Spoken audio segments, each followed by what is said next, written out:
Hidden in Betty Crocker's 1960s and 70s cookbooks are Southern recipes that are quietly vanishing.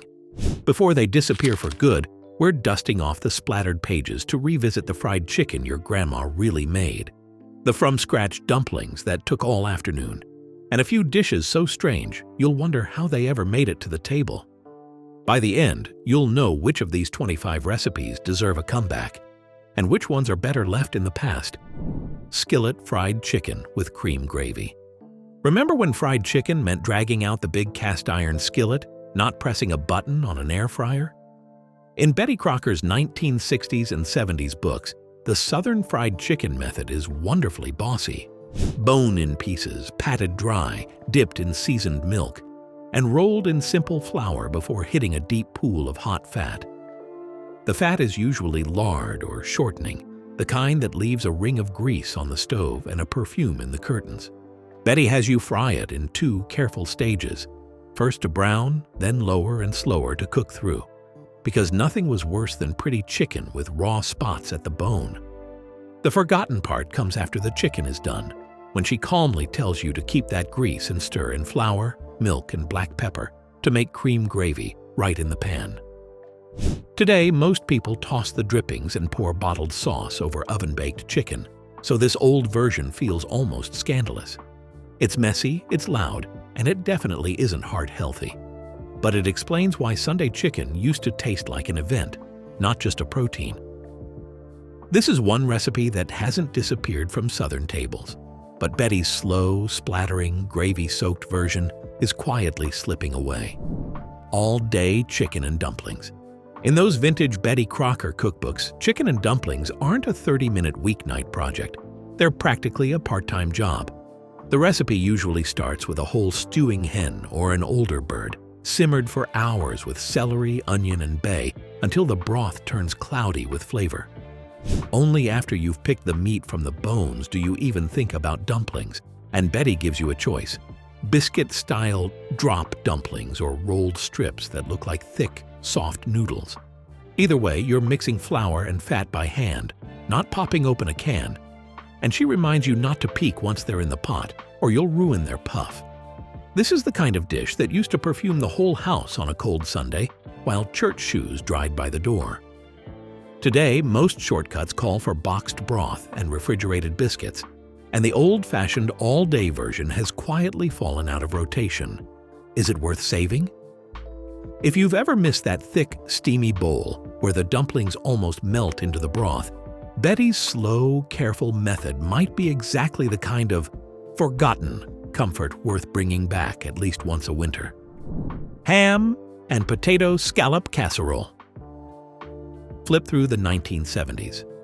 Betty Crocker family dinners, and you'll run into a humble little casserole that knew how to stretch a leftover holiday ham. Ham and potato scallop. It's a layered affair: thin sliced potatoes, onion, and cubes of leftover ham tucked into a buttered dish, then drowned in a simple white sauce or canned soup before baking under a blanket of cheese or crumbs. This wasn't fancy company food. It was Monday night. We're not wasting that ham bone food. The forgotten magic is how thrifty it is. One small chunk of meat could feed a whole table when you slice the potatoes whisper thin. Over time, boxed au gratin mixes and microwave sides nudged this casserole off the menu, and now most folks just make generic scalloped potatoes and call it a day. But there's something wonderfully 1970s about this dish. Creamy, salty, a little too rich, and perfect with a side of green beans cooked to death. It might not belong in a health food cookbook, but as a snapshot of how Southern-leaning families turned leftovers into a second feast, it deserves at least an honorary spot on the forgotten list. Salmon patties with onion cream sauce. Canned salmon was once a weeknight hero in Southern kitchens, and Betty Crocker knew exactly what to do with it. Salmon patties sizzling in a shallow skillet. The recipe usually mixes flaked canned salmon with crushed crackers or breadcrumbs, a beaten egg, chopped onion, and a splash of milk, shaped into flat patties that fry up crispy on the outside and tender inside. In some 70s versions, she even suggests serving them with a quick cream sauce or a tangy lemon butter to make them feel a little more company-worthy. For families far from the coast, this was the closest thing to seafood elegance on a Tuesday night. These days, salmon patties have been crowded out by frozen fish fillets and boneless, skinless everything.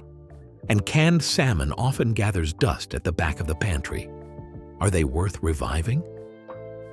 If you enjoy food that tastes like it came from a grandma's kitchen rather than a drive-thru, these golden little cakes, with their crispy edges and soft, onion-flecked middles, are a forgotten upgrade hiding in plain sight on those aging Betty pages. Lime Jell-O cottage cheese salad. Nothing says mid-century church supper quite like the bright, wobbly tower of lime gelatin that Betty Crocker insisted was a salad. In the 60s and 70s books, you'll find versions that start with lime Jell-O dissolved in hot water, then cooled and whipped together with crushed pineapple, cottage cheese, and sometimes chopped nuts or marshmallows. It's poured into a mold, chilled until firm, and then proudly unmolded onto a bed of lettuce, as if that leaf made it respectable. To modern eyes, it looks like a science experiment, part dessert, part side dish, and totally baffling. But for a certain generation, this was the glamorous thing you brought to funerals, baby showers, and Christmas potlucks. Over time, tastes shifted, sugar warnings got louder, and molded salads quietly vanished from most Southern tables, replaced by fruit trays and green salads. Is this one worth saving? Maybe not as a Tuesday side dish, but as a holiday nostalgia piece, or a once-a-year tribute to the era when salad could jiggle. It's hard to deny its place in the Hall of Fame of forgotten Betty Crocker creations. Pineapple upside-down cake in a cast-iron skillet. Before sheet pan snack cakes took over, pineapple upside-down cake was the show-off dessert every home cook kept in their back pocket. And Betty Crocker's southern-leaning versions leaned heavily on cast iron. You start by melting butter and brown sugar right in the skillet, then arranging canned pineapple rings and bright red cherries like stained glass in the sticky caramel. A simple yellow cake batter goes over the top, and the whole thing bakes until the edge is crisp and the sugar bubbles up around the fruit. The real drama comes at the end when you flip it onto a plate and pray the pineapples stay put. In the 60s and 70s, this was a birthday cake, a church social centerpiece, and a way to make canned fruit feel downright glamorous. Today, most people skip it in favor of frosted layer cakes or boxed mixes with sprinkles, and the old upside-down ritual is slowly fading away. But one bite of that warm, buttery cake soaked with pineapple juice explains why it hung on so long. As forgotten desserts go, this one is dangerously easy to remember again, especially if you still have a heavy skillet and a can opener waiting in the pantry. Country-style green beans with Fatback. In Betty Crocker's 60s and 70s books, green beans often meant something much deeper than a quick steam. Cooks started with canned or fresh beans, simmered low and slow, with strips of fatback, salt pork, or bacon, until the liquid turned cloudy and the beans softened into that tender, almost silky texture.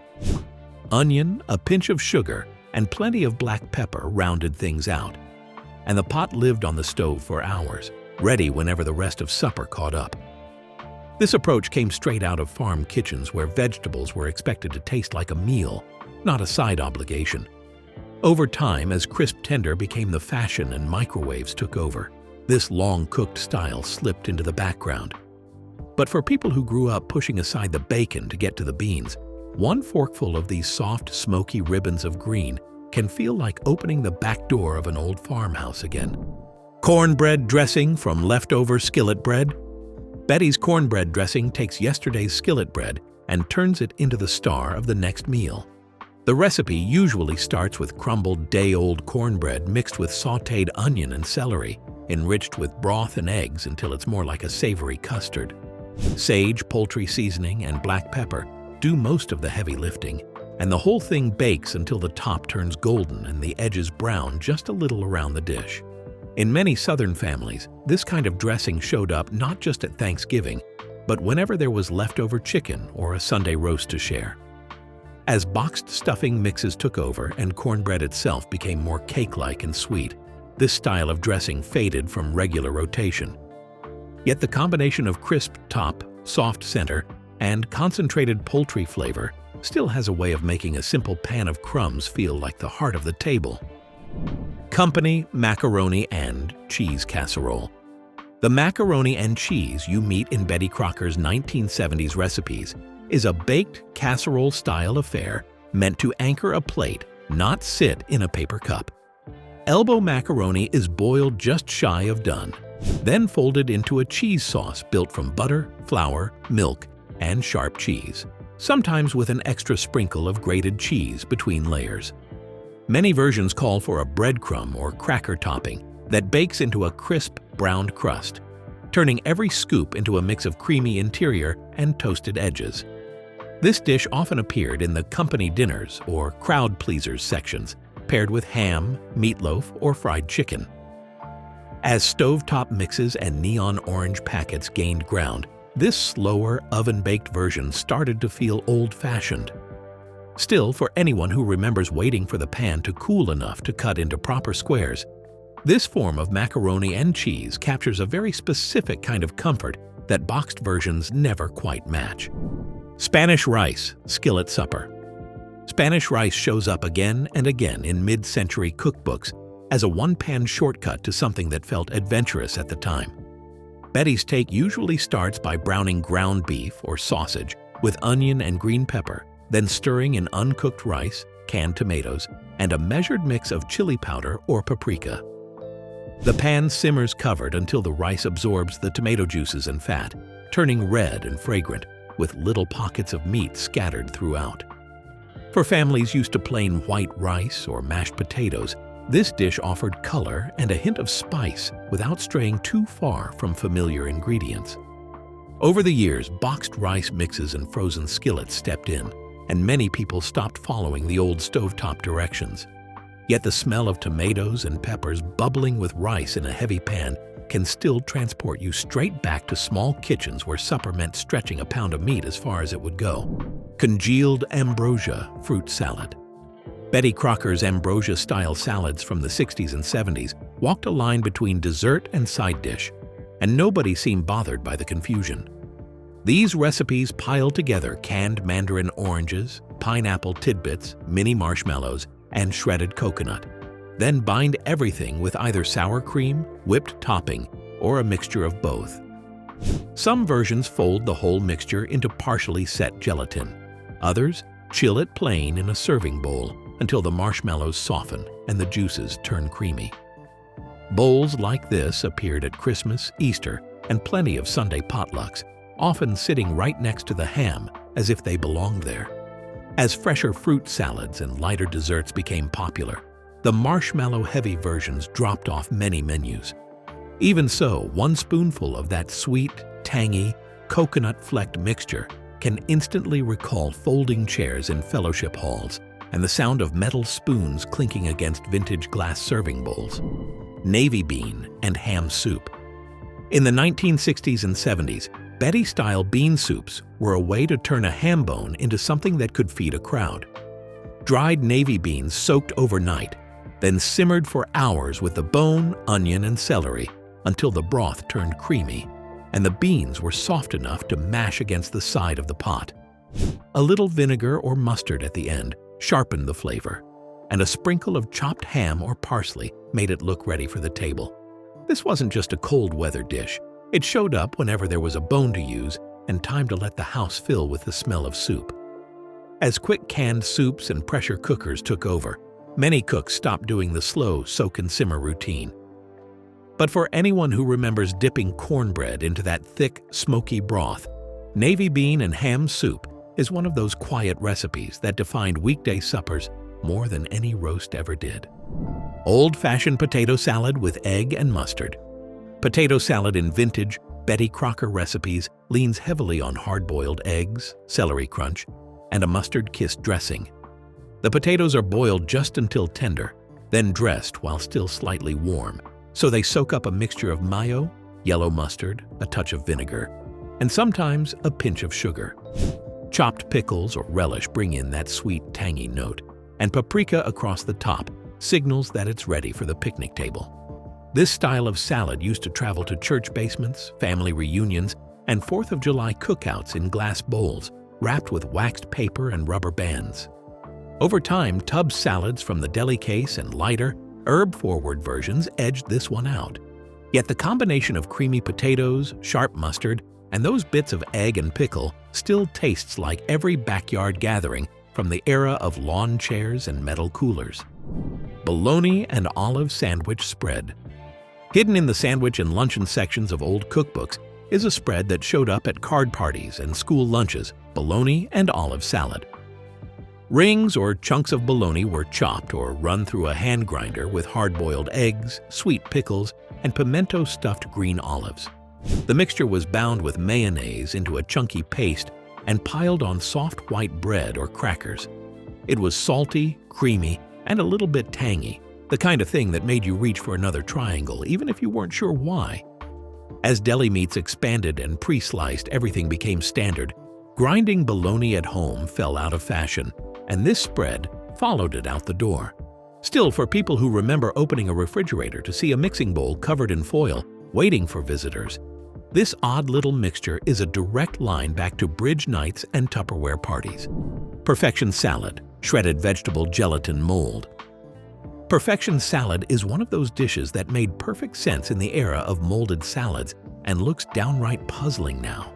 It's essentially coleslaw suspended in lemon-flavored gelatin, shredded cabbage, carrot, and sometimes celery or pimiento, stirred into lightly set gelatin and then poured into a mold. Once chilled, it slices into shimmering wedges where the vegetables stay suspended like confetti in glass. Served on lettuce with a spoonful of mayonnaise or salad dressing, it was presented as a modern, tidy way to serve raw vegetables.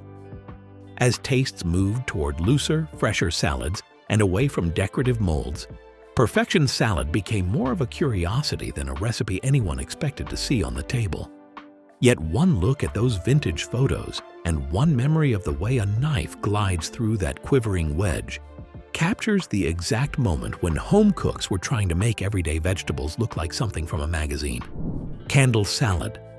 Candle salad might be the most unforgettable, forgotten recipe Betty Crocker ever promoted, especially in mid-century children's and family cookbooks. A ring of lettuce holds slices of pineapple. On top of each slice stands a peeled banana with a spoonful of mayonnaise or whipped cream at the base and a bright cherry at the tip to mimic a flame. It was marketed as a fun way to get children to eat fruit, and instruction pages often turned assembly into a little kitchen craft project. The finished plate looked like a row of candles ready for a party, which made it a favorite for birthdays and holidays for a brief window of time.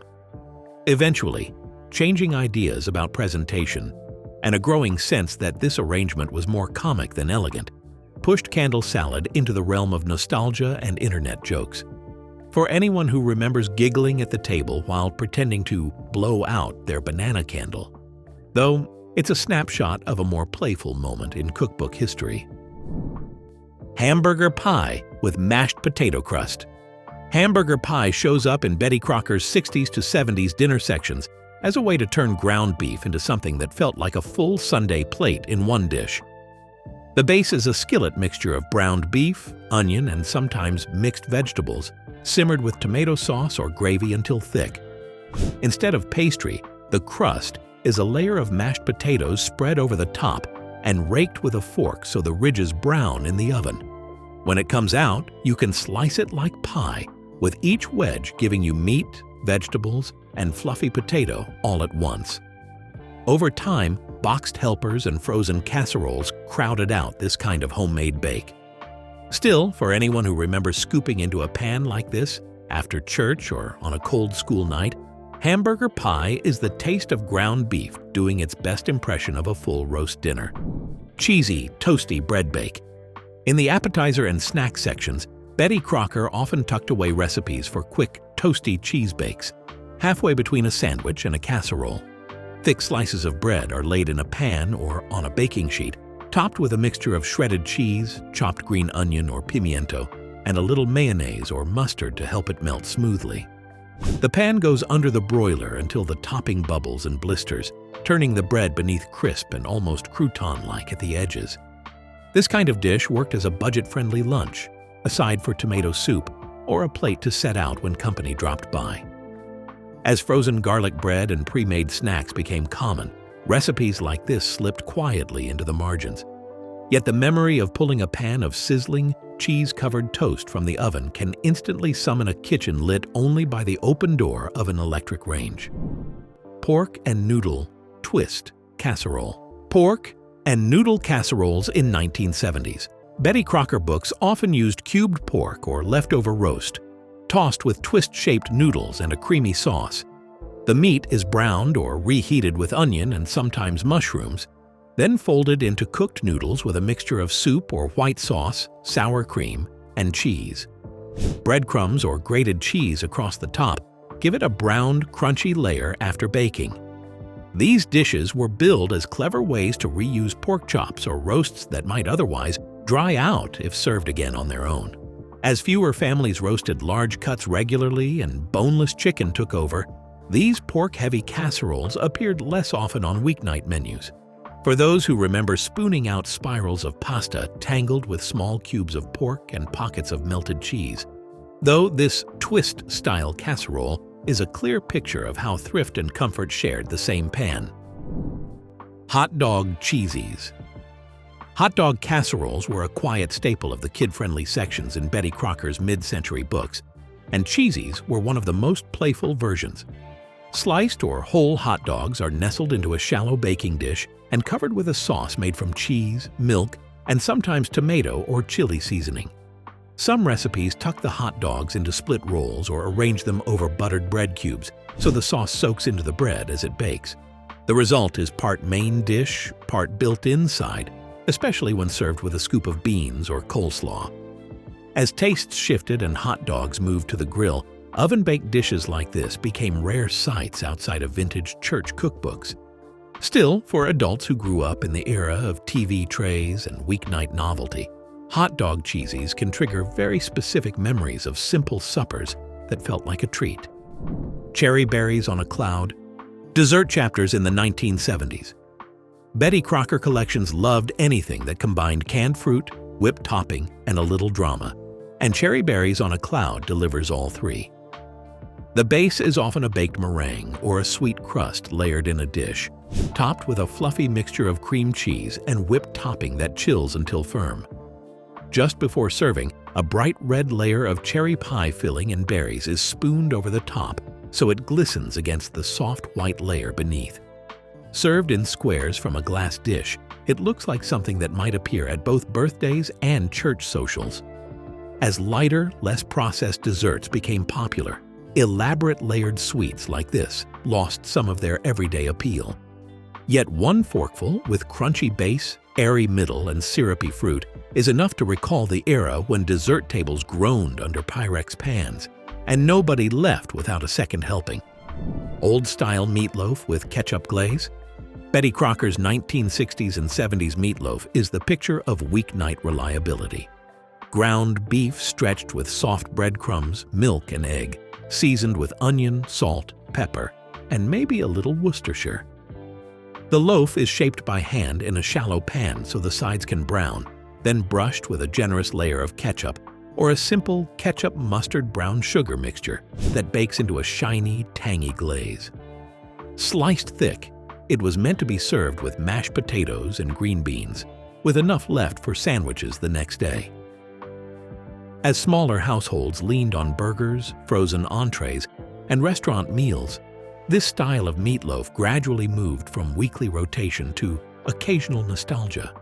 But for those who remember the sound of a knife cutting through that glossy top into a tender, steamy slice, this old recipe still feels like the definition of dinner's ready. Baked ham with brown sugar and mustard. Holiday and company chapters in vintage Betty Crocker cookbooks nearly always include a baked ham brushed with a sticky, sweet, sharp glaze. A shank or butt portion ham is scored in a diamond pattern, then rubbed with a mixture of brown sugar and prepared mustard, sometimes studded with cloves and ringed with pineapple slices, held in place by cherries and toothpicks. The ham bakes slowly until the glaze caramelizes at the edges and the fat turns crisp and bronzed. Sliced thin for the table and thicker for sandwiches, this one roast carried families through Sunday lunch and several leftover meals. Ready-to-eat spiral hams and pre-glazed options eventually replaced the ritual of scoring and decorating, and the pineapple ring presentation started to look dated. Still, the smell of sugar and mustard baking into pork is enough to pull many people straight back to crowded dining rooms and holiday tables set with the good dishes. Old-fashioned spice cake with brown sugar frosting. In the dessert sections, spice cake is the quiet workhorse that shows up over and over, especially in fall and winter menus. Betty's versions usually combine cinnamon, clove, and nutmeg in a tender cake made with butter or shortening, and sometimes applesauce or sour cream for moisture. The cake is often paired with a broiled brown sugar frosting or a caramel-style icing that sets softly on top, forming a sweet, slightly chewy layer. Served from a rectangular pan, it could be cut into neat squares for coffee gatherings, church socials, or after-school treats. As frosted chocolate cakes and brightly decorated mixes took the spotlight, this brown, humble-looking cake slipped toward the back of the recipe file. Yet one bite with warm spice and that deep, sugary top feels like pulling on an old cardigan. Simple, worn in, and exactly right for cool evenings. Pecan bars. Southern cookie squares. Near the end of many cookie and bar chapters are recipes for pecan bars that read like pecan pie turned into finger food. A shortbread-like crust is pressed into a pan and pre-baked, then topped with a mixture of chopped pecans, brown sugar, butter, eggs, and vanilla before going back into the oven. Once cooled, the slab is cut into small squares, each one a balance of crisp base and chewy, caramelized nut topping. These bars were ideal for church bake sales, Christmas plates, and bridge parties, where small pieces could be tucked alongside fudge and cookies. Over time, pre-made bakery trays and more elaborate desserts pushed simple nut bars aside. Even so, the combination of buttery crust and sticky pecan filling is so close to classic Southern pie that it only takes one square to bring back memories of holiday tins and well-worn metal pans lined with waxed paper. So that's our tour through 25 forgotten Southern-style recipes from Betty Crocker's 1960s and 70s cookbooks. Pages that once lived open on kitchen counters, splattered with grease and penciled notes in the margins. Some of these dishes probably deserve a quiet retirement, but a few might just be worth reviving, even if only once a year, for the stories baked into them. If one of these recipes stirred up a memory, your grandma's skillet fried chicken, your mom's Jell-O salad, or a casserole you haven't tasted since childhood, tell me about it in the comments so everyone can read along. Thanks for spending this time in the old cookbook with me. Until next time, keep those memories simmering and those vintage recipes close. You never know when one might deserve a second chance on your table.